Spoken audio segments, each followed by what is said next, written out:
Едната явно е била тук, значи другата преди това са избутали и тази бутаха в момента. И когато дойдох да затворя прозореца тук, защото имаме газова бутилка на терасата, значи чух това, което казваха.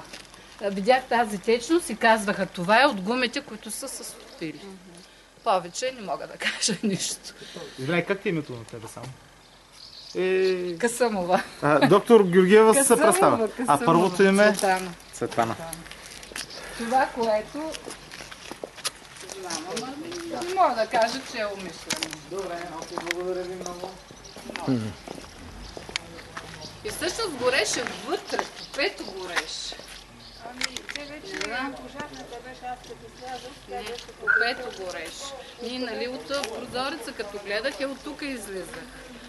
После вече, като дойде пожарната, може би от силната струя, се щупиха и прозорец. Аз даже помислих, че тук е на фона. Значи, като дойде пожарната, тогава се щупиха прозорец. Но явно, ето, тук е всичко. За мен е нещо късно, защото като фойерверки, пак. Това е. И изведнъж взеха да слизат отдолу хората, децата се разписаха, даже моята дъщеря вика, мамо, тия се сбиха го. Още не са дошли, се сбиха. Това е неприятно.